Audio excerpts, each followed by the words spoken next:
Hey, what's up, all of you beautiful subscribers? Welcome back to the Jack Chapple Show. So what is on the docket today? We're going to be talking about a billionaire's opinion on how to kind of improve and fix America. He made a few good key points which I want to talk about. We're going to be talking about an update to that Google employee manifesto story, which I touched on yesterday. We're going to be talking about a few failing businesses, and we're going to be talking about our stock market winners and losers, as we always do. But the very first story I want to touch on is this billionaire's opinion on the United States. And so this billionaire, his name is Dimon. He is the CEO of, I believe, JPMorgan Chase, a giant financial institution.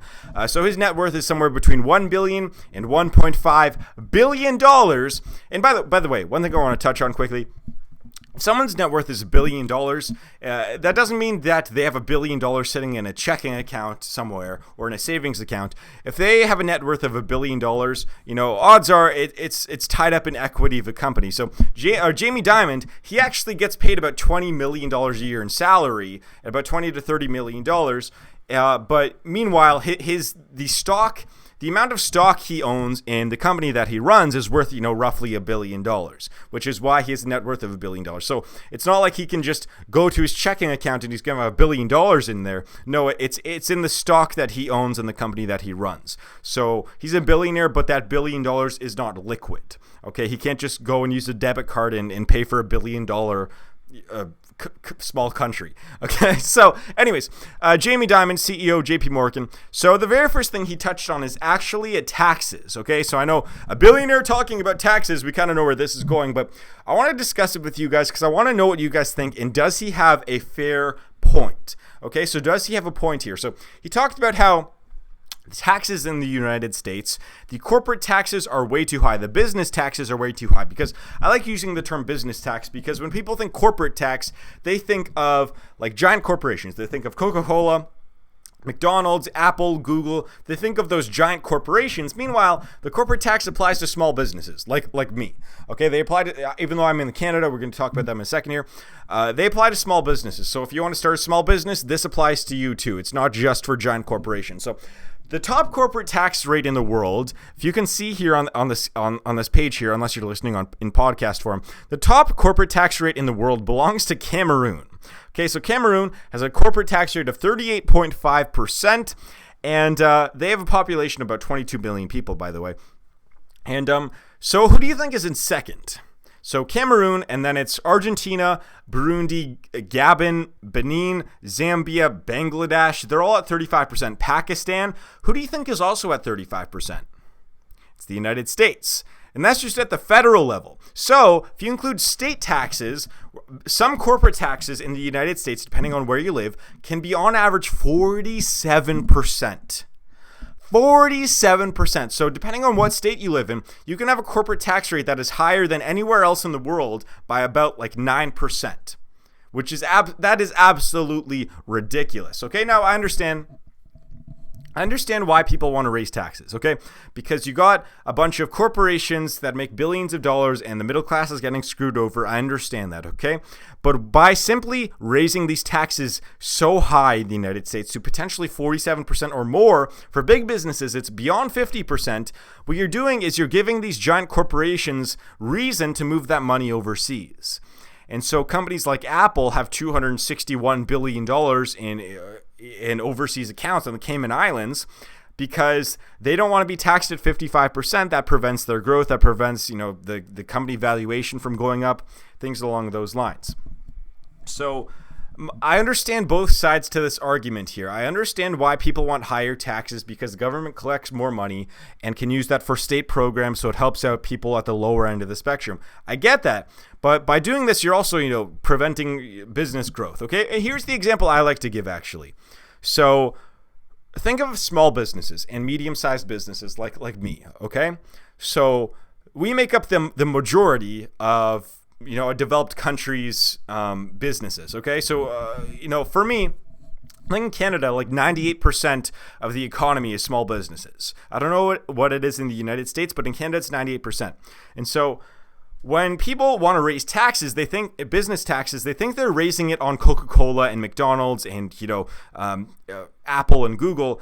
it's not the case. They have ways of getting around that. What you're actually doing is raising taxes on companies like me that are trying to grow, small businesses that are trying to grow and actually hire people. So what I like to do is if I save, an extra $18,000 a year in taxes, I'm going to use that money to either reinvest it in the company, to pump it back into the economy, to hire someone else.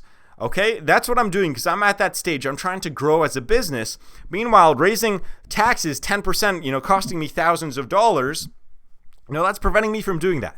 And that's bad for the economy. Meanwhile, if you raise taxes 10% or lower them 10%, or even lower them, I guess you'd have to lower them about 20% for a corporation to take it seriously. But if you raise taxes 5-10%, you're not hurting the McDonald's and the Apples. You're hurting the small businesses. And so that's something I like to get across to a lot of people listening to this is, a lot of people don't really understand that when you want to raise taxes, like I talk about this, we're going to talk about individual taxes as well, about how when you want to raise taxes on the 1%, you're not raising them on those CEOs that you're mad at. You're not raising them on those bankers that you're pissed off at. You're raising them on small businesses, and you're raising them on doctors and lawyers and contractors and self-employed people and nurse practitioners. You're raising them on, I did a whole video on this. People don't really understand that when you want to raise taxes, it's not affecting corporations. They have, or very wealthy people, they have ways of getting around that. There are certain people in the United States, like Robert Kiyosaki, make tens of millions of dollars per year. He's never paid he doesn't have to pay taxes more than a few percentage points every year because they have ways of getting around that, depending on what they invest in. And so that's something I like to get across to a lot of listeners is that, when you want to raise taxes, you're not taxing the rich and giving the money to the poor. You're taxing the middle class to upper middle class that's trying to grow the economy. That's actually a lifeblood of the economy. And you're essentially taking money from them and giving it to the poor, which is, whatever you think about that, like your opinion on that's, whatever. You can have two different opinions on that. But what I'm trying to say here is that, do I believe taxes are too high? I don't know. My answer is I don't really know. I would like them to be lower because I'm growing a business right now. And now, actually, here's the thing, is that I would like taxes to be lower, but when you're starting up a company, actually, there are ways to kind of, again, have enough expenses to get around this. So for me, I've talked about this. I made a video about this, about how, there's a good chance I might not have to pay more than a few $1,000s in taxes this year, even though my gross income could be, 80 to 100 grand or more than 100 grand this year. And, that's because I'm trying to grow a business. I'm reinvesting. I have a bunch of business expenses. This place ain't cheap here. This place ain't cheap. There's a few thousand square feet in here of office. It's not cheap. This desk is not cheap. I had to buy all this stuff. This is all new that has happened in the past year and a half, and that's all business expensible stuff. So where was I going with this? So what do you guys think about corporate taxes? What do you think that the proper rate should be in the United States? Is it 35%? Is it 47%? Is it 27%? Is it 15%? I think that for me, the lowest that I would go is about 15%, and the highest for me would be about 35 to 40, and which is already what they're at right now. And so I still think it's in an okay range, but I think that to be more competitive, let's take a look at this. Here's something interesting. So the United Kingdom has a corporate tax rate. A very developed country, obviously. The OG, the original gangsta, a developed country, the United Kingdom, 19% corporate tax rate. 19%. Russia, 20%. Well, Russia's kind of just getting out of their communist still over the past century. 20%. Finland, a country that gets taxed to the balls, right? 20%. All right, they actually tax their individuals and their doctors a crap ton. Sweden, 22%. Think about this. You think about how people always talk about how Sweden and Finland, they're such great places to live, which apparently they are. They talk about all the high tax rates. They're taxing individuals, and they're encouraging businesses to move to their country by having low tax rates there. 22% versus in the United States, 35%. Now, for a lot of you that are like, what's the difference? 13%. For a corporation that has $100 million in profits every year, we're talking tens of millions of dollars. That's a big difference between having your money in the United States versus in Sweden. So, in Canada, here's something interesting. I talked about how Canada can have one of the highest business tax rates in the world, which they do. We're number 15 here. 10 to 15 here at 31%. However, in a state like Ontario or a province like Ontario, it's actually the provincial rate's 11% plus the federal is 15%. So it's actually 26%, which is on par with countries like Sweden and, Finland and whatever, Uruguay, Colombia, Barbados, and so on. So anyways, what do you guys think of corporate tax rates? What do you think is should the rate be? Now, Jamie Dimon, he says that they need to be lower. I mean, every other country in the world has been lowering their tax rates, even these Nordic countries here, their business tax rates substantially over the past few decades. America's hasn't gone down really in the past 10 to 12 years. I think the last big one was in 2004, 2003, last big business tax cut. So that's why people want this Trump tax reform to go in, because that would cut the corporate tax rate down to 15 to 20%, as he said. And it would also help out the middle class too. I mean, if you make less than $25,000 a year, or I think $30,000 a year, or your household income is less than $50,000 a year, you don't have to pay taxes. And that's what he's trying to get through right now, but it's not happening at this current second here. They're trying to get healthcare through, but that's not happening.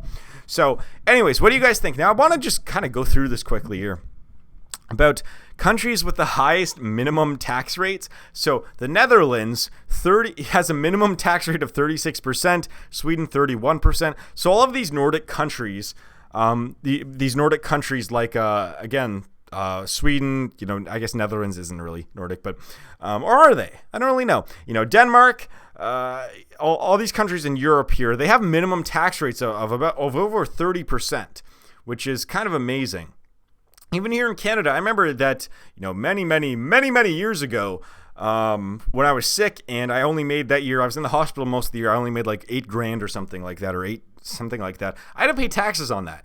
I had to pay taxes on that. So Canada here, 19% is the minimum tax, which is, that's kind of stupid. I was in the hospital paying for all these drugs and stuff, and I had to pay taxes. Like, how stupid is that? So the biggest individual maximum tax rate belongs to Belgium at 64%. United Kingdom, again, so people think that all these utopian countries, all these businesses pay, 80% in taxes. No. All those taxes actually just go towards the individual. So, countries like the UK or Belgium here, Sweden, paying 60% maximum tax rates for individuals. They also have to pay sales taxes of, 25%, 12%, 6%, 10%, 14%, and so on. So, these tax rates are at like 80% for a lot of wealthy people in these countries, which is, that's why I'm never going to move there. I plan on becoming wealthy, and I don't want to pay 80% of my money to the government. What's the point of working then, in my opinion? So, anyways, that's kind of my rant on taxes. What do you guys think? What do you think your preferred tax code would be? And what do you think about sales taxes, by the way? Because look at this. Sales taxes, in some areas, it's 27%. In some areas. In Canada, I believe it's 6. What is it in Canada? I think it's harmonized sales taxes somewhere between 6 and 10% here. Canada, it's 5% plus, depending on what province you live in, an extra of 5%. So about 8%, I think, in Ontario right now. Kind of crazy how when you buy something, you get taxed at 10%. Your income, if you make a lot of money, you get taxed at 54%. If you run a business, it's 31% or more. And it's just kind of crazy. Like all of your money is going towards taxes. And in a socialist country, that's a good thing if you believe in socialism. But if you want to live in a capitalist country, it's not a good thing. And I'm more of I don't want to get into this capitalist socialist debate, but I guess that for me, what kind of I would like to live in a capitalist country. Canada's kind of a hybrid, right? Canada's, has socialist aspects with a little bit of capitalism in it. And I don't know. I don't really like getting into these debates, but I think it's important to kind of give you guys my opinion. So I believe in things like universal health care. I believe in things, a lot of very liberal policies. I don't like guns, even though it's an irrational fear. I understand that because there aren't a lot of gun deaths whatsoever in Canada. But I do believe in a capitalist society where you shouldn't have to rely on certain welfare systems unless you're disabled, or I understand that. I want to take care of all disabled people, veterans, people that are disadvantaged and so on. But, I just have trouble with it sometimes. Like, if you're making 40 or 50 grand a year and you spend 51 grand a year and take out debt because you wanted a purse or you wanted to go on vacation, like, you shouldn't be doing that. Your grandparents didn't do that. In the 1940s, your grandparents were sure they could survive on one income, but they weren't blowing that money. They weren't using that money to go on vacation or get takeout all the time or dinner. And I know that people feel entitled to that these days, but I mean, I just ask your grandparents. I mean, I asked my grandma and grandpa, I mean, when they came here, like, I asked them, like, did you buy any luxuries? They're like, what are those? Yeah. What are those things? I remember this one time where I bought a t-shirt that was, $15 at the time instead of, $3 or $4 of a plain t-shirt that I normally buy or whatever it was.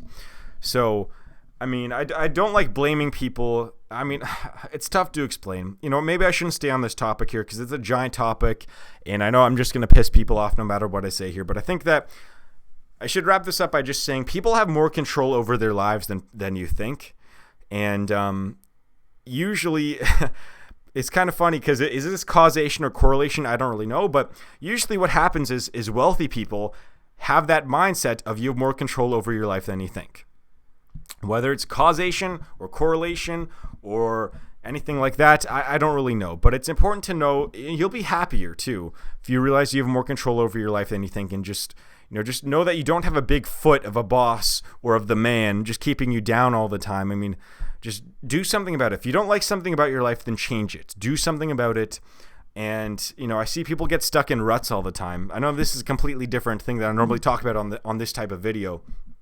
But there's just a few people in the outskirts of my life right now that are going through tough times, and they've been going through tough times for about a year because they cannot get over things like, some people it's a breakup, some people it's a job that they loved, some people it's a hobby that they had to give up, some people they got sick, some people they broke a bone or had something physically happen to them, and they get stuck in that rut and they become unhappy, and they get stuck in the same place in life.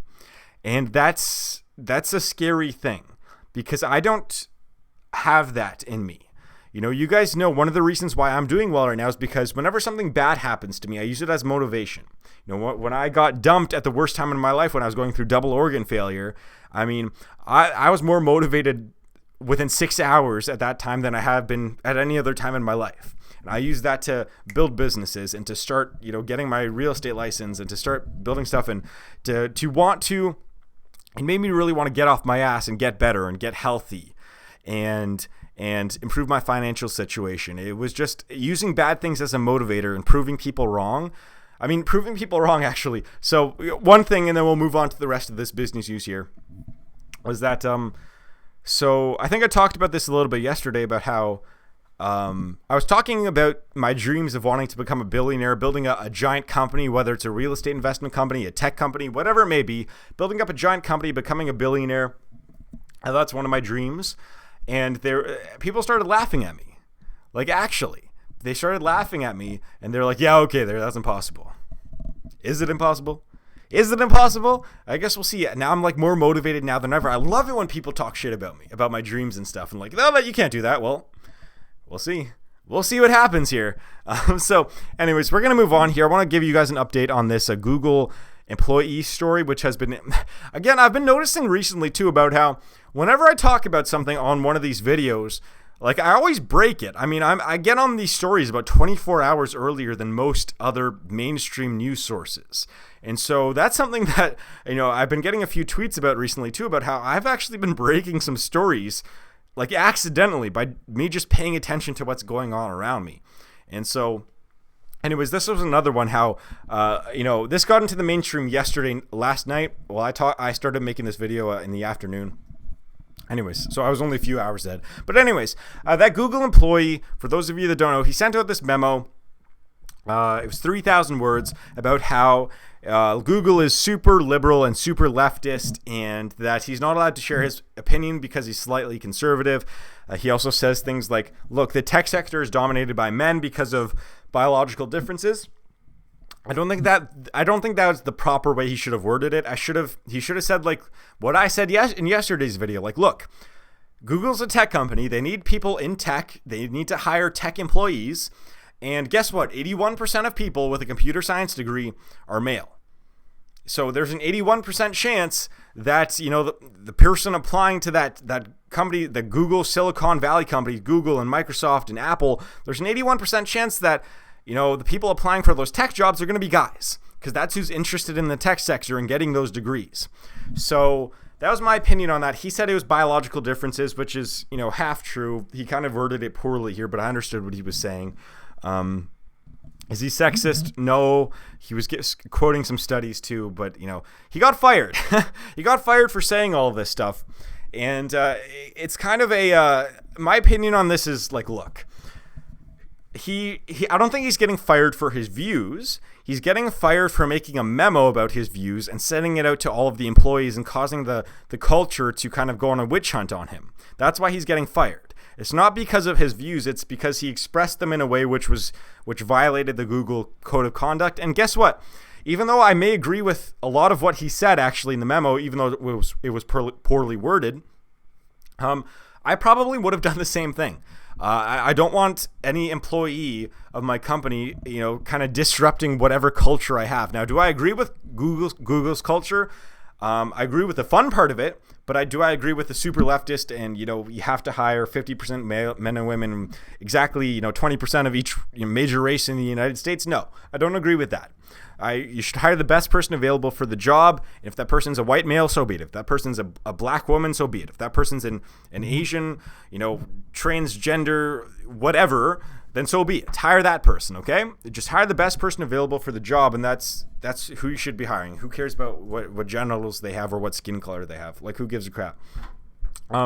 And so that's my opinion on that. What do you guys think about this story? Do you think he was rightfully fired? What would you guys have done in that situation if an employee at your company had sent out a memo saying essentially how your culture is suppressive?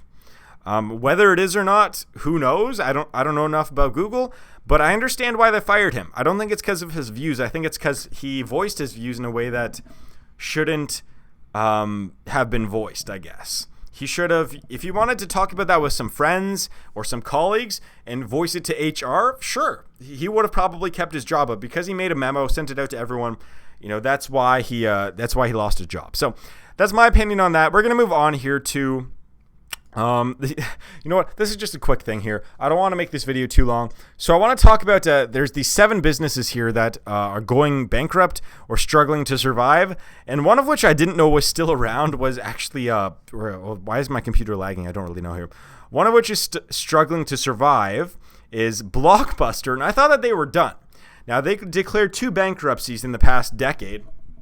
But they have 7 stores available, 7 stores still open, and 5 of them are in Alaska. I was like, oh, that kind of makes sense, actually.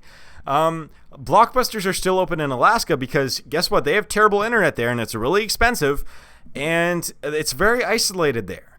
I mean, again, if you don't have internet and you don't have local movie theaters like we do here in all major cities here, a bunch of big movie theaters here, and you want to go watch a movie, go to Blockbuster and, plop it in the DVD player and watch it at home. I mean, I used to love renting movies and games, man. I mean, seriously, to this day, if a Blockbuster was still open and I could rent video games for $10 a week or whatever it was and play through the campaign and return it, I would do that. 110% versus buying games. Now, there's certain games I would still buy. Obviously, games like that are online, popular online now, if I were to play Call of Duty again, I haven't in years. If I were to play sports games, they last a long time for me. Any of those games, sure. But a campaign game even like a Skyrim or even like a Last of Us kind of game, I would rent that game, play it in a week, get it done with, return it, $10 instead of $70. So that's my opinion on that. And I'm just shocked that Blockbuster has still some stores open. So we're going to move on to our stock market winners and losers here. By the way, this computer's lagging so much, and I just don't know. I think it's because these Google tabs here that I got open for the stock market stuff, they usually cause a little bit of lagging here. So we're going to see what happens when I close them. Ralph Lauren. up 10% today because they beat earnings estimates, actually 12%. So congratulations, Ralph Lauren, the clothing company. Revenue $7.4 billion. Hopefully they can stick around and continue this. So shares, they beat earnings estimates. I'll write into that. So good job, Ralph Lauren. Michael Kors. Michael Kors is up 20. We're going to update this. About 21% today. The market cap of $5.7 billion. So they're up 22% today. 22.75%. Still a couple hours to closing. And actually, what's kind of funny about them is that they beat earnings estimates. However, their earnings are still down from last year, substantially. And so it's kind of funny. Like the company's still contracting and slowing down. They're not growing anymore. And the stock went up 22% because of that, because of one earnings report. So apparently they're worth as much now as they were in 2015. So I don't know how you do the math on that, but whatever. That's the stock market for you. Company that's contracting has gone up 22% today. So anyways, sorry, got a little bit of one of those moments when you kind of have to cough, but it's not coming out, or you kind of have to burp and it's not coming out, or you have to sneeze or whatever. And you kind of look stupid. That just kind of happened to me. So anyways, Foot Locker up 4.5%. I don't believe that they had earnings, or did they? Today's charts, Michael Kors, Ralph Lauren, Foot Locker climbs on upgrade. So they got upgraded based on, I'm guessing that's some giant financial institution like Goldman Sachs or maybe a JPMorgan upgraded Foot Locker in terms of buy or whatever AAA rating or whatever the hell they do with these stocks. I don't even know. They just upgrade their ratings to a lot of the times they just upgrade their targets actually. So a lot of these big financial institutions. So Foot Locker right now sitting at $50 a share, roughly $50.47. A lot of financial institutions, when they upgrade them, they will upgrade their forecast from 50. They expect it to go up from $50 a share to $55 a share in the next 6 months. An upgrade would be instead of $55 a share, maybe it's $60 a share. So that's usually what an upgrade means a lot of the times. So Foot Locker up 3.32% actually. They pay a dividend. We'll see what happens to them. I like Foot Locker as a company, but I wouldn't buy them because, again, they're retail. Amazon's probably going to kill them, or me, when I start getting more into this e-commerce marketplace. By the way, I've made a lot of advancements in that in the past few days. So anyways, we're going to move on to CBS, up 2.71%. Now, I think that they've actually dipped down in the past hour, but I guess not here. I guess it's not updating here. Yeah, they've dipped down in the past hour. So they're up 1.36%. They're not a big winner today. They dipped down a fair bit. So we're going to move on to the S&P 500 as a whole. Why did I do that? Because I wanted to talk a little bit about where we are at in this cycle here. Because this chart is scaring the crap out of me. Looking at this chart of the S&P 500 index from, even in the past, 20 years or so, it's looking bubbly. And what really scares me here actually is this. So, usually we're supposed to have a recession roughly every 4 to 7 years, but we're at the maximum, it's supposed to be every 10 years. And so you can kind of see here from this recession in 2009, we were supposed to have one in 2015. I mean, the stock market in S&P 500 was down in 2016 and 2015. It looked like we were going to have a little bit of a recession there, but it's just the market got inflated again after the Trump presidency happened.